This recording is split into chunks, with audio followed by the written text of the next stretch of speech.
Hi, everybody. It's Nancy, and I'm Jean, and I'm back from yesterday where we were talking about day one or one day. You know, is it just one day in your life, or is this day one to make changes? And we talked all about that. We've already got 10 viewers. We're doing pretty good, Adam, because this is lunchtime. This is Adam Free. He's Adam with Stargazing Astrology, and I'm going to put up his information so you can see how to reach him. And Adam came on my show. You've been on a couple times. Yes. And he and I were just discussing the discouraging world of being in the world we're in. And Yeah. I've had people call me up and go, "Well, why weren't you right?" And I go, "I was right. I read what cards said to me." And Adam's Yeah. in the same place. You have to read things from your understanding, and spirit is Exactly. not always direct. But I'm not going to apologize for anything I said one way or the other. First of all, Yeah. politically, I've always told people the truth, but I talk about the real mechanics of politics. But we're not going to discuss that as show today. We're we're going to have our own. We're going to talk about our own stuff.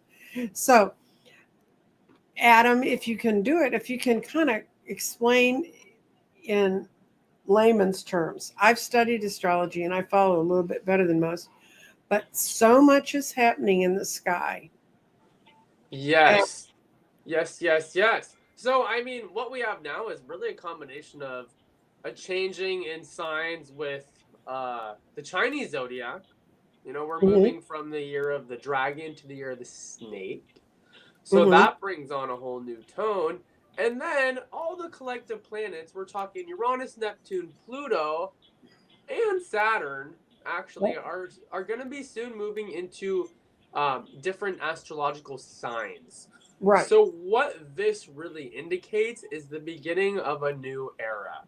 Mhm, We have really gone from an era of earth and water to really an era of air and fire now. All of the collective planets are going to be in either air or fire mhm, signs.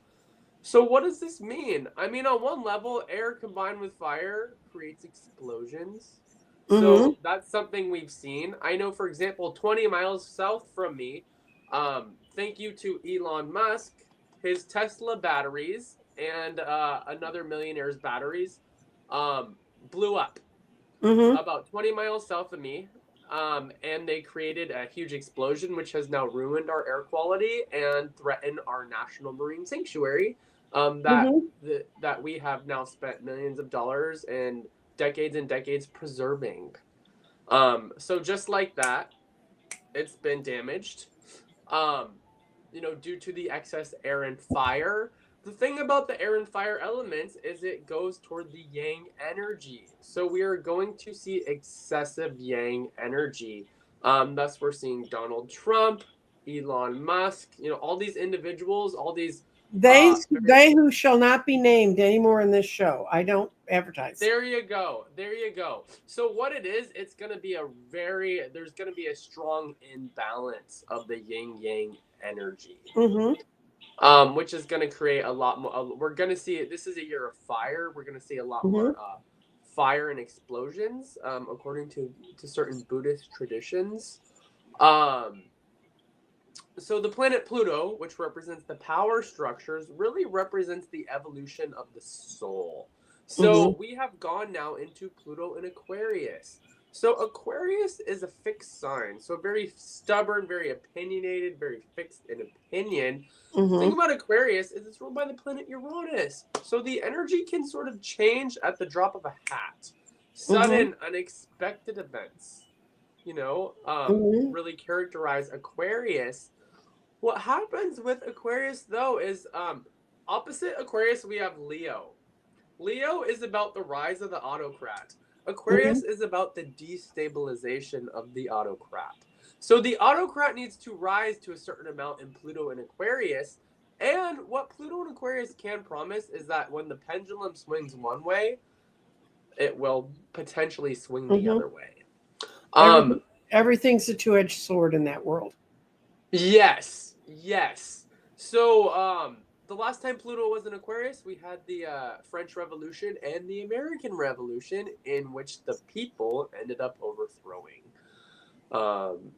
the oligarchs. So this is a potential if things end up getting swung too far out of balance. Well, things swing that way. I mean, I guess I'm old enough, I've seen it kind of all. Yeah.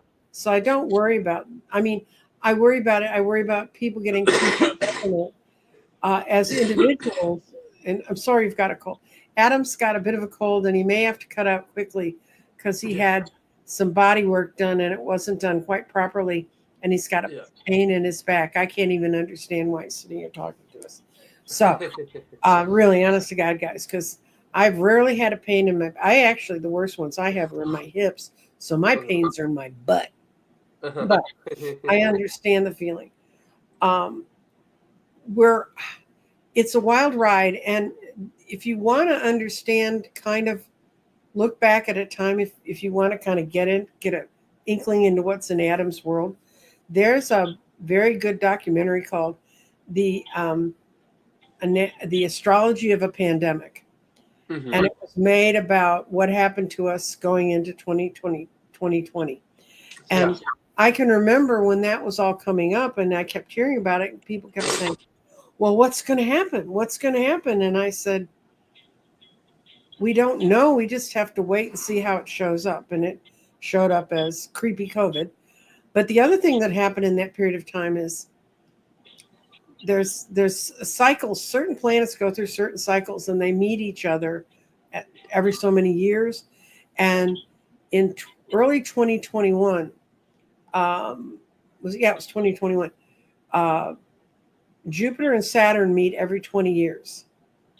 And they meet every 20 years in the same sign, and then it shifts.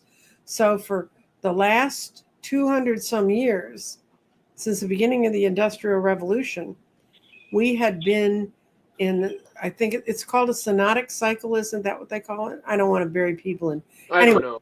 Those two planets to get together, and they were getting together in Earth. One time in that whole cycle, they got together in air, and that was in 1980 when electronics broke through, which would, if you understand the symbology, those would tie together.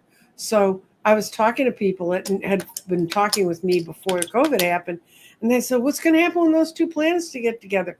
And I said, how would I know? I've lived my whole life under the paradigm of Earth, which is good for me because I'm a Taurus and I'm very grounded to the Earth. And those shifts happen.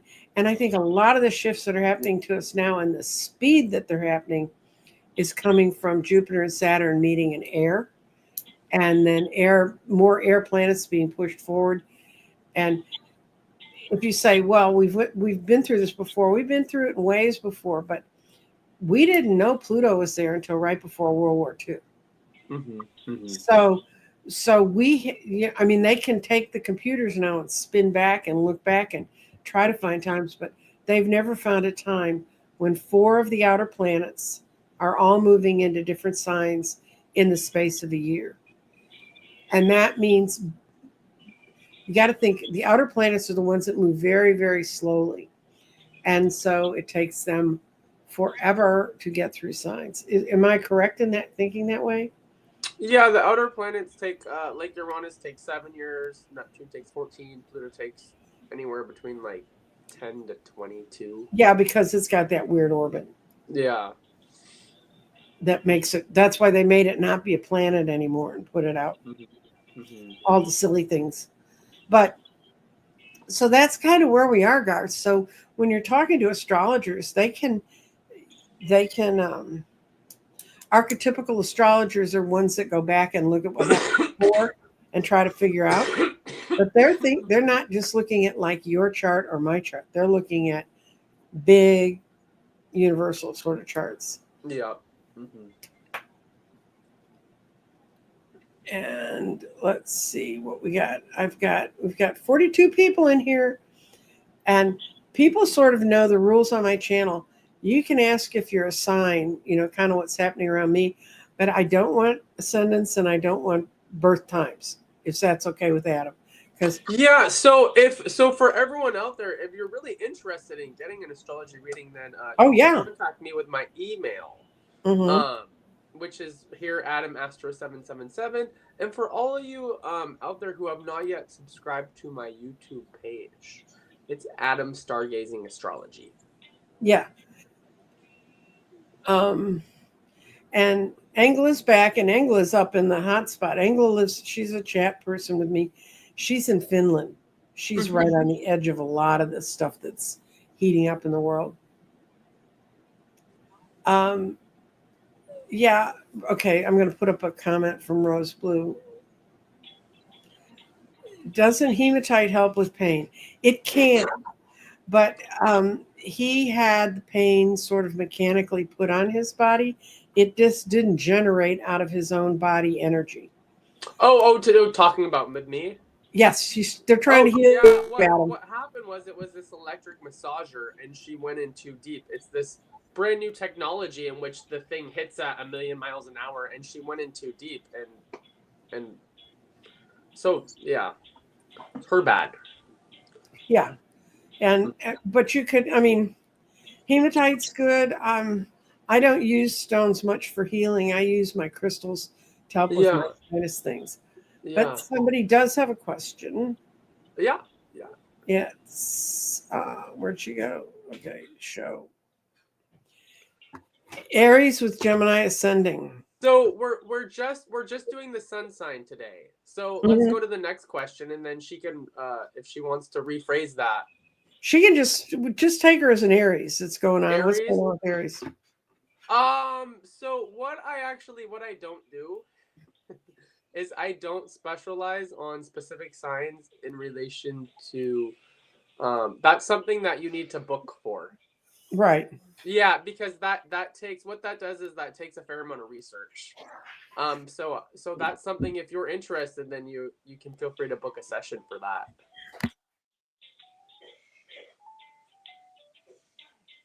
I just had someone walk through looking for a package I brought in.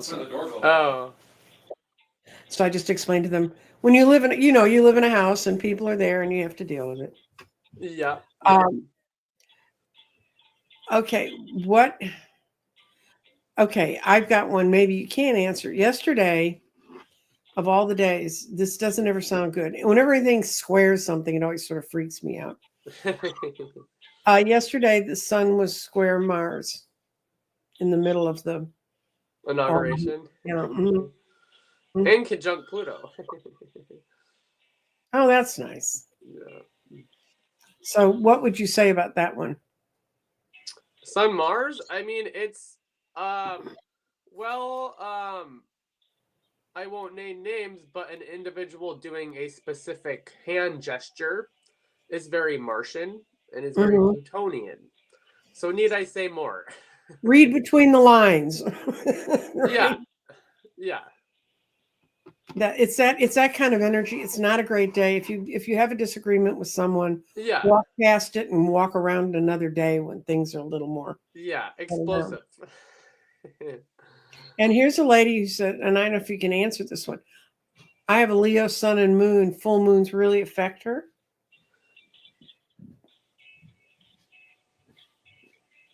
And so actually, you were actually born during a new moon. If your sun and moon are in the same sign, that's the new moon.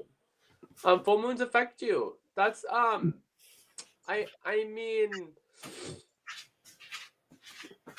that I just based upon your sun and moon sign, there's really no information I can draw upon how full moons would affect you in relation to your astrology. You could have some Neptune aspects, which indicate sensitivity towards things. There's a lot of aspects that could potentially affect. Yeah. Well, we've got somebody who's full of feelings all over the place. What's up with Aquarius? So apparently Aquarius must be big on her chart. So big on Aquarius. And what, Saturn just moved into Aquarius? Is that what it was? Or Pluto? We have the sun sign in Aquarius, and we have Pluto in Aquarius. Yeah. So Aquarius, Aquarius is actually a sign that is known for emotional detachment. So just everyone listening out there, you can't base the feelings upon your sun sign. Mm-hmm. So when you look at the feelings, you would have to look at aspects in relation to your moon sign, actually. Mm-hmm. So Jennifer, you got it both coming and going. If that's where, You got to find your moon sign. And yeah. Well, aspects to no, your moon sign. it was Rose Blue, whose sun and moon are in the same sign. Okay, Julie from Wisconsin. What can we ask here? What?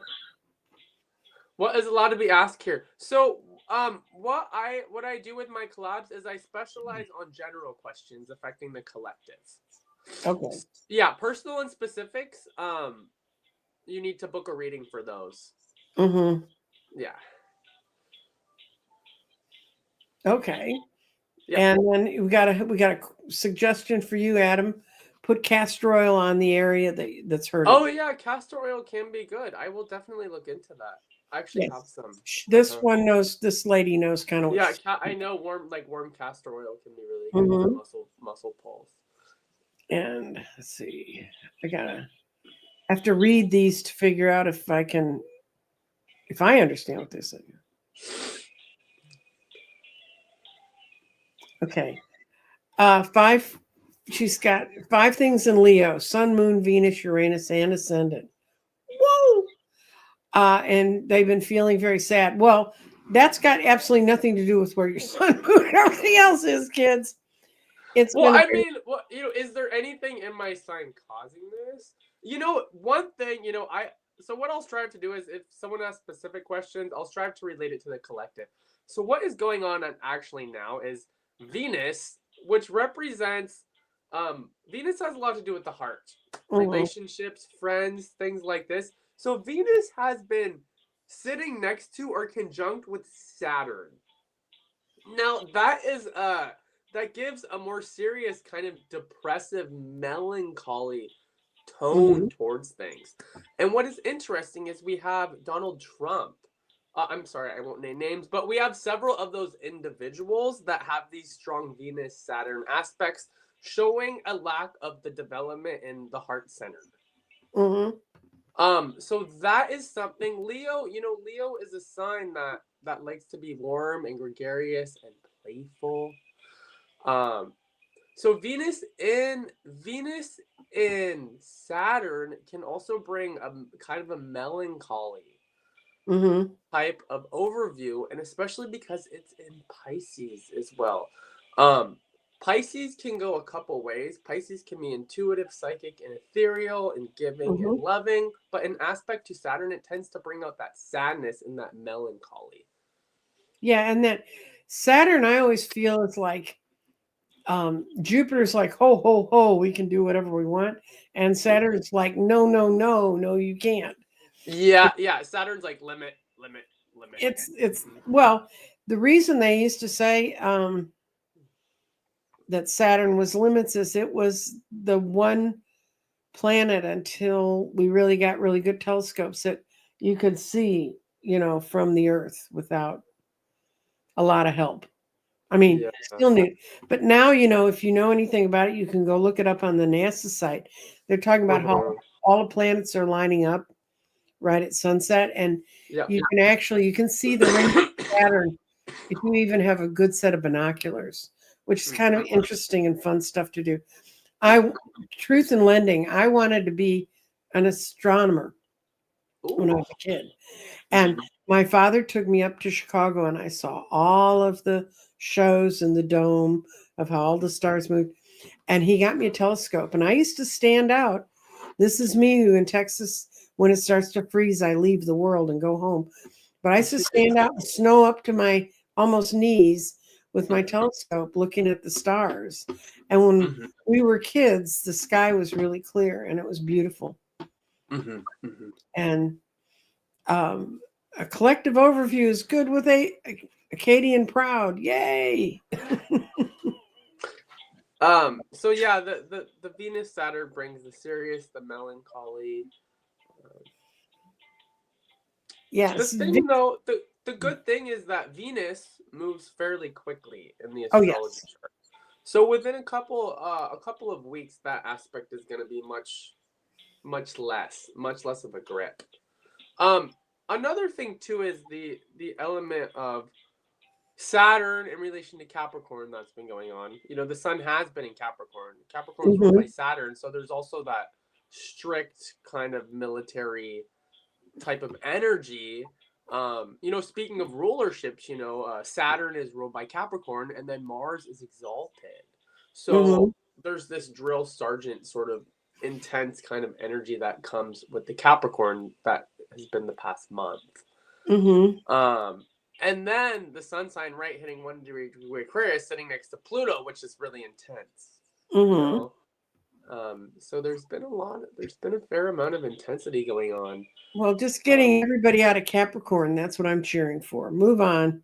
Capricorn didn't seem to help us. You've got a yeah. fan. You've got a fan, Adam. I highly recommend Adam. He did my Oh, chart. Found thank out you. so much. Good for you, hypnicity.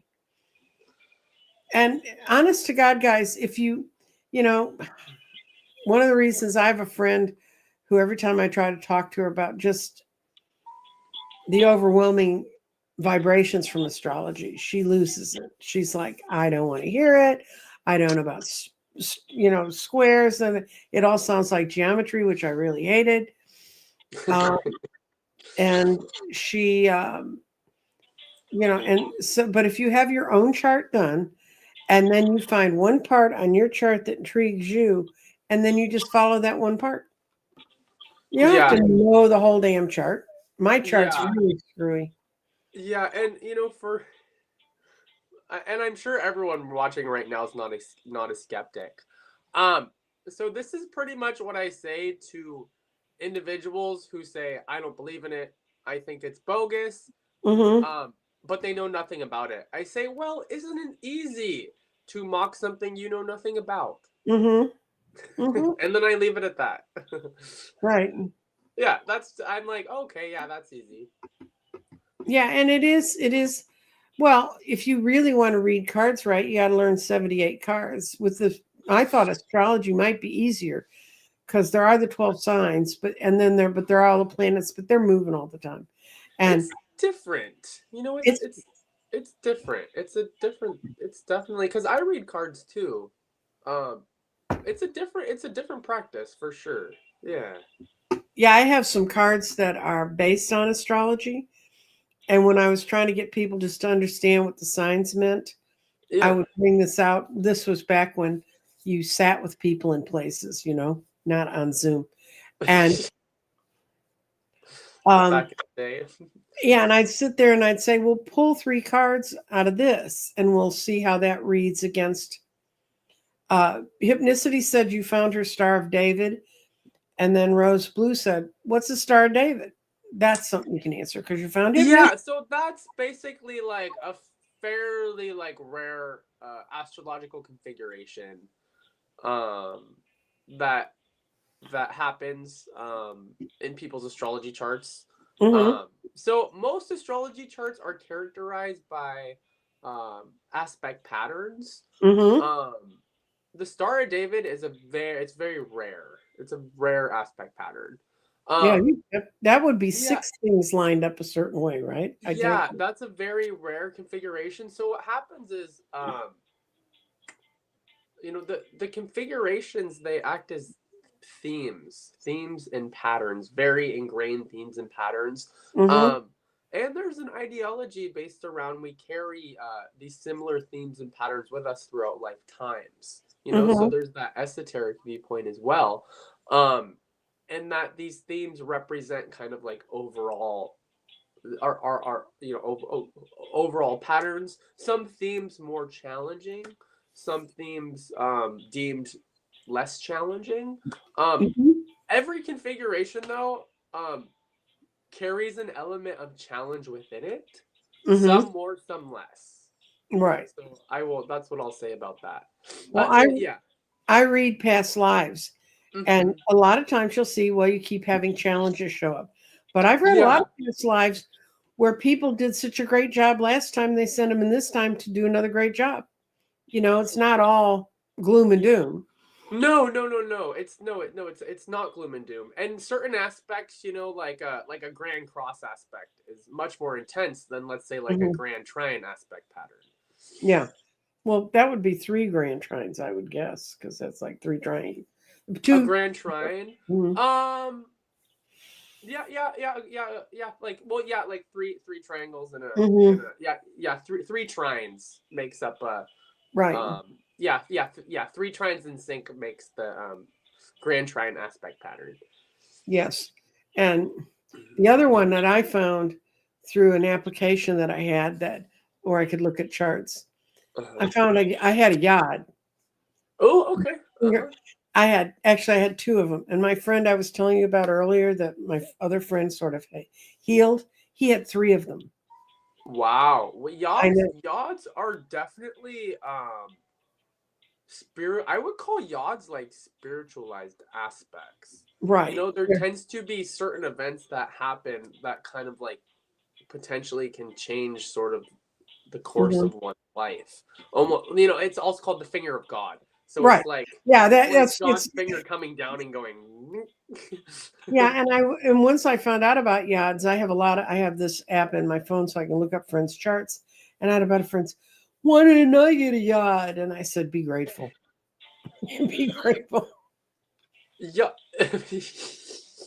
You didn't. It's because that wasn't just in your stars. No. Well, Yeah. you cleared all that up. You don't need that. You don't need to get your butt electrified whenever planets pass over a No, certain it's point. true. It's true. No, yeah. You've already decided you don't need. And what it is it's 2 planets that are sextile each other, which is certain kind of degrees, but then they're set up to point. They literally, when you see it on a chart, and I don't have a graphic of it, it looks like, and it goes to this point on the outer ring of your chart, and it says this. And what happens is when certain planets pass over that, it kind of, you are reminded you have a finger. That's So what. it basically looks like this. Yeah, there's the sextile planets right here, and then the Mhm. focal planet. So that's a yacht. Mhm. Yeah, and it was so funny because I'd never heard anybody talk about yachts, and then I found it on my chart, and I mentioned it. And I talked with another astrologer about yachts, and they go, "We don't talk about that much." And then all of a sudden, all the astrologers were talking about yachts, Uh-huh. and I was like, "Well," and the thing is, people want to hear about new stuff that happens in your world, and your stuff goes around in a circle, like my cards go around in the meaningful things that they do. So let's see. If you guys have questions for me, I can answer questions too. This doesn't have to be just the astrologer day. And I'm I open. mean, if no one has questions, we can also talk a bit about some of the major collective aspects too that are going to be Yeah, if you happening wouldn't this mind, year. that would be great. Yeah. So for example, we have the planet Saturn, which Mm-hmm. represents the authority, Mm-hmm. um, basically the limitations that are put into place. So Saturn is going to be entering Aries come the spring. Mm-hmm. Um, Now this is going to be really interesting to watch because Aries is the first sign and is all about the birthing of new ideas and the birthing of new beginnings. So what happens with Saturn and Aries is there's a lot of excitement about wanting to get new things done. But Mm-hmm. then it's going to hit Saturn. Saturn's going to be like, well, this was already established. Mm-hmm. So Saturn's all about the time tested patience, and Aries has no patience. So that is something to watch out for too. And this could really play out the possibility of wanting to implement a lot of new things, and those things not being able to go through the existing structures. Mm-hmm. Saturn is considered in its fall, so a very weak spot in Aries. Mm-hmm. So that's going to be something to watch out for. Another thing too is we have the planet Neptune going Mm-hmm. into Aries as well around that time. Now we've had Neptune in Pisces Mm-hmm. for the last approximately 14 years. Um, and this is going to be interesting because um, Neptune and Pisces are fairly similar in the sense of the victim, the savior, the martyr, right? Those are very like, All of the underneath things. yeah, those are strong emotional themes for Mm-hmm. Neptune and Pisces. Also the charlatan, Mm-hmm. right? The people falling for delusions, and we see Right. people have been over this film of delusion, this Mm-hmm. strong film. So when it goes into Aries, Aries is so different than Pisces. It's all about it's all about new beginnings, people acting more independently on Mm-hmm. things, and Neptune rules the media. So we're going to continue to see that stream of independent media just expand with Mm-hmm. Neptune going into Aries. Yeah, that's. So, Do you need to answer that, Adam? huh? Is your phone ringing? No, I'm still on hold. Okay. Yeah, Adam's been waiting on this phone call for quite a for while. about 4 hours. Well, Yeah, you're more patient.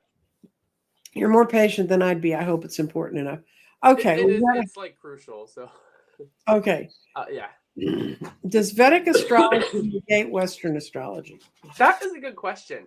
Not at all. Mm-hmm. So this is how I look at it. Um, so astrology has like a lot of different components to it, and Mm-hmm. one major component to astrology is the collective atmosphere in which the astrology is being told. Right. So, the reason why I use Western astrology primarily is because we're in the West. We have that Mm-hmm. Western mindset. Vedic astrology has its own completely wonderful, amazing, unique set of rules to Mm-hmm. it, but very much prevalent to the East.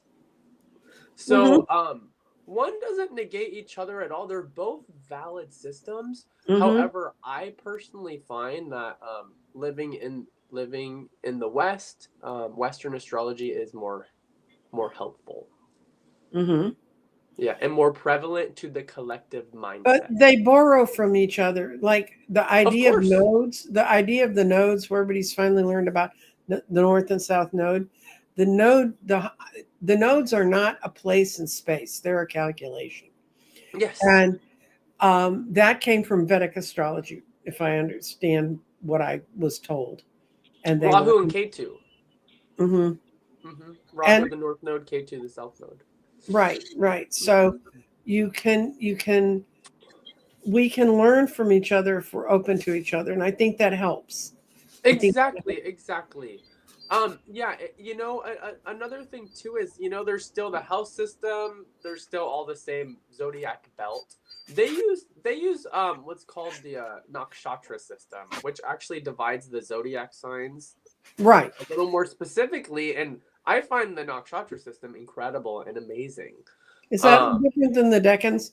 For those of you who don't know, it's there's 30 degrees in each sign, and yeah. there's zero to and our signs go from 0 to 29 because apparently they thought that was clever. So, um, but it's divided each 10 pieces of each one of the 10 degrees are divided up, and that can make a difference in if you Yeah. have like a whole lot of planets that fall in the middle decan, that can mean one thing. And so we do it somewhat in Western astrology, but not nearly. Yeah, it's a similar undertone, but instead of by 10 degrees, they're actually divided by 13 degrees. Hmm. So there's actually an overlap. Like the third sign, Hmm. the third, like it's Ashwini, Bharani, Kritika, and then Kritika actually uh would cover like Aries, Taurus, or Taurus, Hmm. Gemini. So there's Hmm. overlapping in relation to the signs and the nakshatras. It's very cool. Yeah, there are some interesting things. The other thing that's cool is everybody needs to understand when Saturn goes into Aries, that's in the olden days. And I actually saw a show I watched thing called Antiques Road Trip, and they were going around and they stop at different churches and things besides the other antique things. They lots of stuff about World War II. You can know more about World War II because it's staged in England. But They went into an old medieval church and I don't know if people know this, but in the medieval churches, they painted on the walls. They didn't just put the Bible stories in the windows. And there was this one church where apparently they'd been plastered, the paintings, the original paintings had been plastered over. And that church was built, it's one of the oldest churches in England. Wow. And it had the year starting on March 1st, which in our zodiac is like the first degree of Aries. And there was a time before the Christian church pulled it, the Gregorian calendar and all that stuff, pulled it all back, that March 1st was the first. That was the new year. And in astrology, really, the first degrees of Aries really is our New Year's. It's like the kind of the idea of this is where time starts, because Aries is 1 and then Taurus is 2. And so we've got all that coming up, and you're going to hear a lot about that. You're going to hear about, well, not a lot, because a lot of astrologers don't want to confuse people. Okay, do you use Placidus or whole sign readings? Wait, what? Do you use whole sign readings? Which Which you one mean do you? as far as like the house systems? Mm-hmm. I use Placidus, or sometimes I use Coke. Okay. Yeah. I'm not so familiar with the second one. I trained under It's- Placidus, but then I went to whole sign. It's much easier. The reason why I don't do whole sign is because I've noticed with that there are specific houses that do dominate over other houses in the chart. Mm-hmm. And I like to just kind of play by that instead of like the whole sign, which is more the equal. Right. Yeah. It's Okay. just To give people an idea what we're talking about, a whole sign is as if we got a big pizza in space and we cut it into 12 equal pieces.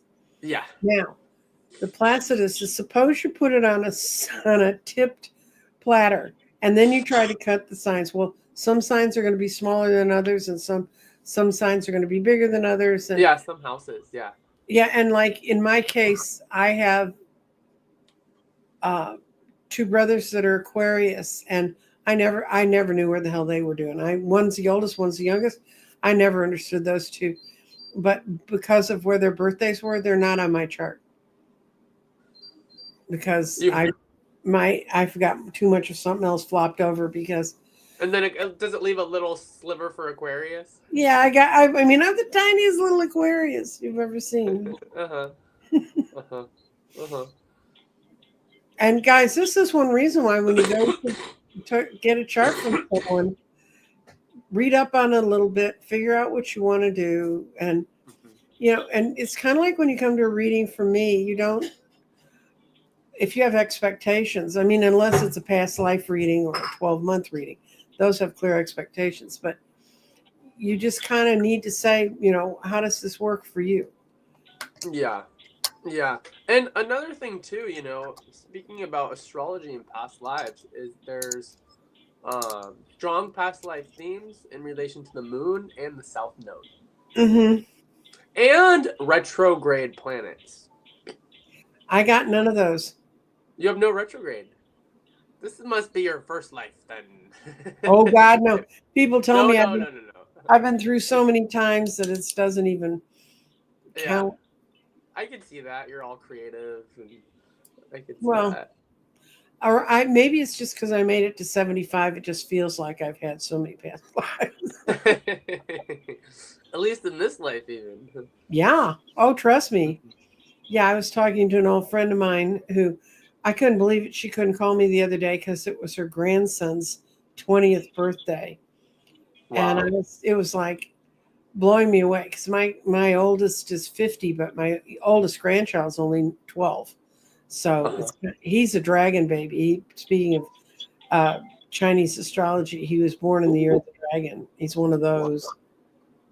Dragon. They're powerful. Those dragons are powerful. Well, and they can have tempers. Let me tell you, fiery tempers.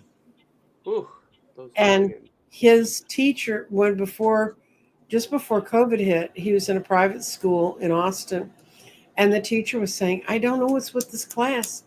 they're all so different. And they're like Ian's really, really good at math and physics. So he was getting advanced tutoring and that and stuff. But Yeah. and she said it's all of them. They're like the little artists are just picking up the pencils and doing arty things. And Sean said, Sean, my son said, well, they're all Year of the Dragon. They're going to be the best at, they're going to run circles around all of us. And so he The sat her dragon. down and explained it. And she was like blown away. Okay, we got a question. Somebody wants to know, can you explain what a node is?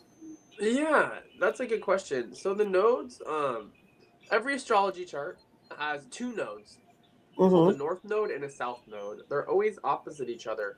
So the nodes represent collective, uh, basically, um, like I would say, like collective karma, Mm-hmm. collective evolutionary directions. Mm-hmm. Um, Now, it's important if you're into astrology, it's very interesting in finding out your north and south node in your astrology chart because they relate to your collective karma, and or excuse me, your collective karma and your specific astrological configuration. Um, that being said, the nodes are always changing. So for example, we are about to go the north node, which is the evolutionary direction of progression, is about to move into Pisces. Mm-hmm. Opposite that, the south node, which is really all about letting go, letting go of the past. Mm-hmm. Mm-hmm. The south node is more about digesting, assimilating, and removing. The north node is about taking in. Yeah. So we're going from Pisces to Virgo. That's a good question about the nodes because those really tie into the nodal shifts that are actually happening now. And So we're actually moving from a north node in Aries now to a north node in Pisces. right. And Um, they and move it's and they move on the chart, and this was the hardest thing for me to get together. They move on the chart in retrograde, which means they don't move counterclockwise. counterclockwise. Uh huh. But and they are not a thing in space. They are a point we calculate in space, Uh and huh. then we relate it to the sign that we put it in. Yes. Yes. Yes. And the calculation has to do upon the placement of the moon and several other factors. Um, so knowing your north node and south node uh, is really critical in the astrology chart because they're, the south node really stands for a lot of past life themes, our comfort zone, but also kind of our Achilles heel. The north node really stands for the uncharted territory. Mm-hmm. If you've ever heard of the term your North Star, Mm-hmm. that's more of the north node. And a lot of times they are in intense, they can be in really intense aspects to other planets, which kind of throw in a whole different ball game, depending upon the individual's chart. But those are definitely um, very important points to know in your own birth chart. Okay. On my birth chart, because I have it on my phone here. You can't see it, Fancy. but it's here. Uh-huh. Um, my north node is at 25 degrees of Aries. Okay. Does that mean Yeah. that So, for example, just the North Node in Aries within itself. So, a North Node in Aries is asked to take more initiative, more independent action, be more of a trailblazer, develop courageousness, fearlessness, develop that Martian type of energy, which is more mm-hmm, about fighting for things, right? mm-hmm. Opposite that, South Node in Libra stands for a comfort zone. It's very diplomacy, tact. It's very easy for you. I missed that Individuals, one. Then it's wrong. what? Diplomacy and tact are not what I've been heavily accused of. Yeah, exactly. The South Node in Libra comes in with the natural ability to be able to be a peacemaker. Oh, okay, I can do that. Yeah, but the it ends up being a place of stagnancy. The North Node in Aries is asked to develop some independence and courageousness and fearlessness and um kind of go after what they want in life. Mm-hmm. Hmm. developing that Martian energy. Mm-hmm. Okay, so that's what a node is, and this is why you need to get your chart done so you can find out where all these things are. And we've got people telling me where they are on the Chinese astrology charts. Yeah. Another thing to add, there's gonna be the North Node going into Pisces. Mm-hmm. Um, so Pisces is the sign of spiritual healing and emotional release. So it's gonna be interesting to see what comes out of the North Node in Pisces in relation to the New Age community. Mm-hmm. What is going to be needed here is is to utilize the South Node in Virgo for discrimination, because Pisces can also fall under the domain of the charlatan and the Mm-hmm. deluded one. Mm-hmm. So you're gonna, there's gonna be a lot of new information coming out. ETs, extraterrestrial, a lot of metaphysical things, but it's gonna be up to your own discernment as to take in what may be factual and what may be fantasy. Okay. And we have a question. I'll tell you the answer if you don't want to, but hypnicity, it's called astrocartography. Yeah, I do that. I've done a Oh, lot of good. that. It's very That's interesting. cool. Oh yeah. Yep. I mean, yeah, there are certain influences that definitely play a role in your location with astrocartography. Yeah. Yeah, I have a friend who ended up, due to a series of really weird, hypnicity, Saturn does it. And, so he can maybe draw up a chart and tell you where you ought to be. But I had a friend who he lived, he was successful where he was, but due to a series of unfortunate accidents, he ended up in Mexico. And after it's called astrocartography. That's the word, hypnicity. Yeah. He ended up in Mexico City, and after he was in Mexico City, someone did it for him. I went, crap, his Venus runs right through Mexico City. And he loves it. It's the first time he's been. Do you know if it's Venus on the midheaven there, or maybe on the ascendant, or I do you know have which? Okay, I don't know. it's probably. I mean, if it's up there shining bright, it's probably on the. I'm guessing it's either on the ascendant, the midheaven, or the descendant. Mm-hmm. Yeah, and he does. Yeah, well, Venus, is gregarious. It's social. It's the arts. It's Venus is all about the enjoyment. Right. That's why this recent aspect with the Venus Saturn, it kind of squashes the enjoyment with things. Well, just Venus sort of always. The other image I always had of Venus was she was the nasty nun with the ruler that ran around your knuckles. I didn't go to Catholic school, but I that grew would up be a Venus Saturn. Yeah, I grew up with a lot of Catholic kids that sort of all scary. It's going to confine you forever. Images I have are nuns, and that's not fair. Because I knew some really nice nuns. I actually knew somebody. Oh, sure. Okay, Dragonfly. She's a Libra Taurus risings with a Leo moon. So strongly influenced by Venus. Libra and Taurus are both Venus. Mm-hmm. The rat. So I know a fair amount of rats.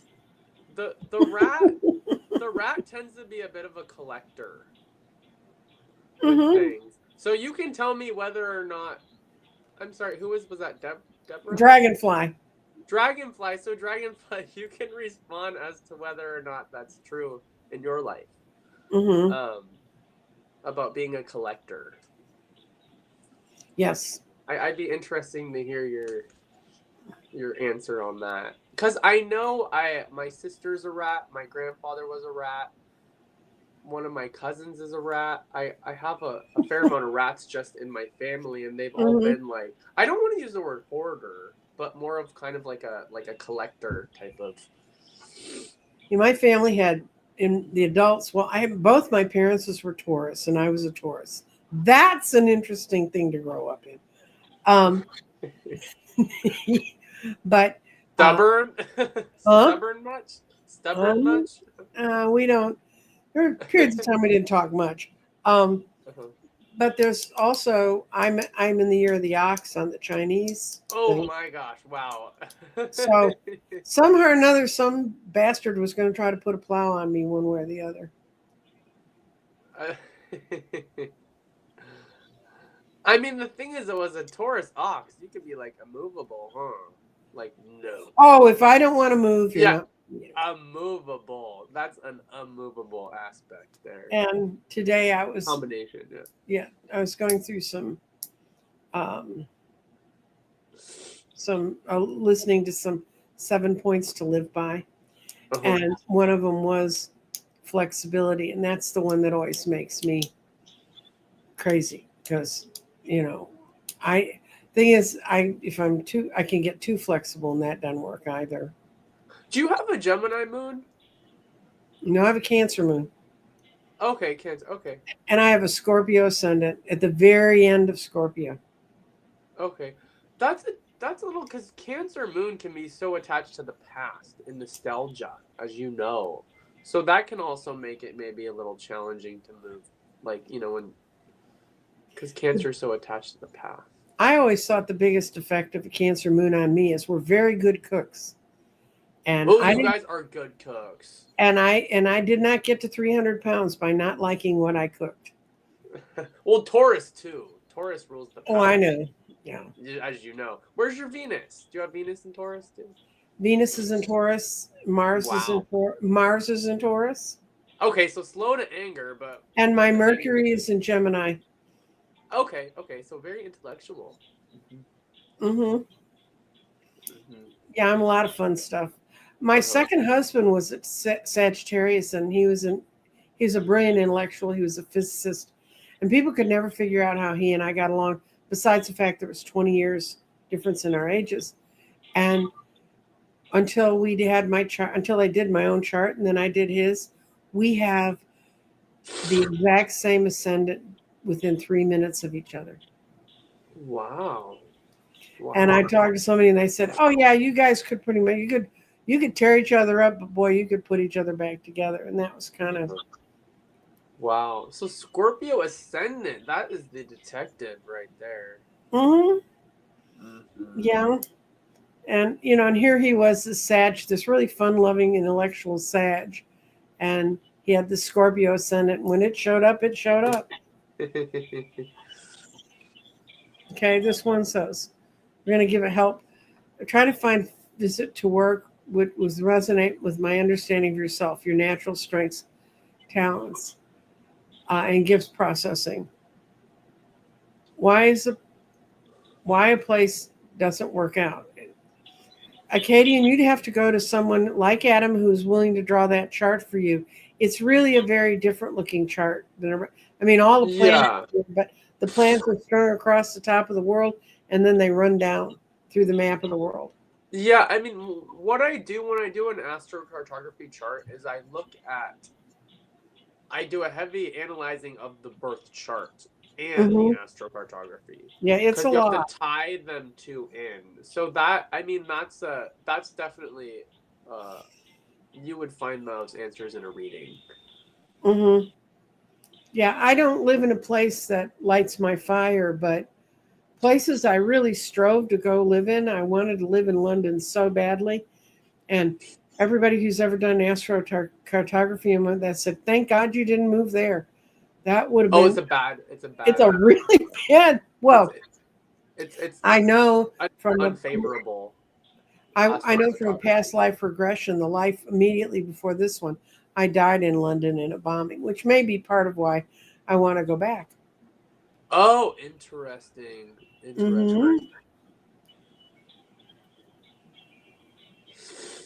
Oh, Arcadian was explaining her long explanation. She was just saying these are all the things you can find in an astrocartography. Oh, in astrocartography, yeah, those are definitely good explanation. And I kind of have a couple things that wander near where I live in Texas, but I have nothing that crosses me perfectly here. And nothing running down. No, I don't have any, what? I don't little angels flying around that spot in my chart. But you also don't have, I actually have, I'm over here on the coast of California. It's beautiful here, but I have Saturn on my descendant, which definitely creates some limitation and frustration around things.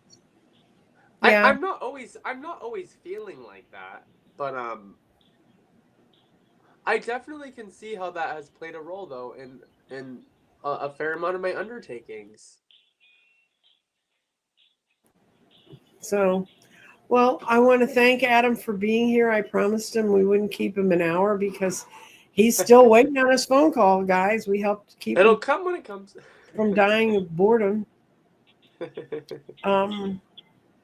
Somebody else lived in Santa Cruz in the 1980s, and she lives near Seattle now.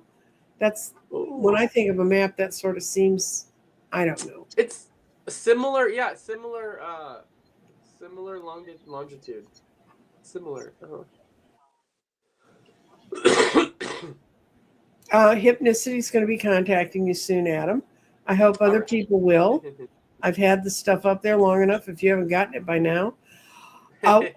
This week, tomorrow, I'm going to be on with Danny, and we're going to be discussing the elementals because the elementals told me if I didn't do a show about them soon, elementals are born of this planet. They're part of the Gaia energy. So they can be fun and wonderful and enlightening and lovely. They can be wicked too. So if they tell me to do a show, I'm doing a show with Danny tomorrow. We're going to talk about fairies, and I'm also going to talk about some texts I found that can show you how to deal with that energy. And their energy is just bursting on the planet right now. So if you want to learn about something else weird you didn't know existed, you didn't know about nodes, I'm not sure you know about elementals. What you got going on? As far as shows coming up? Well, whatever you want. I mean, if you're really into doing your readings and that's where you're moving your time, then push that.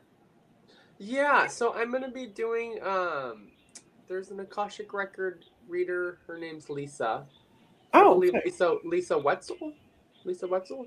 I'm I going to know be on there's her channel. Well, actually, we're going to be doing a collab, but I don't think she's in the email. It was kind of a generic email. It was mentioning that they're not going to be posted till March. But I do, collabs at least several times a month. Celtic Tarot Sheila. I do a lot with her. I just did one with Joyce of All Knowing Tarot. So I do post my collabs either on my page or on my community page also. Well, then everybody needs to go over and subscribe to Adam. Yeah. And I do also I do also post things like the nodal shifts. I'm constantly posting important collective information on my channel. Good. You could learn how to do shorts and do it in 5 minutes. I could do shorts, yeah. Yeah, I could do shorts. I just can't ever not talk that long. I mean, I have to keep going. Well, your Mercury's in Gemini. Yes, it is. It should be good at doing shorts, but it's not. Oh, Gemini's talky. Oh, yeah, Will. Yes, I have a Gemini child and I have 2 Pisces. And the Pisces is true. I have 2 Pisces there. They're swimming up or they're swimming down. I was going to say Pisces can be hard to read.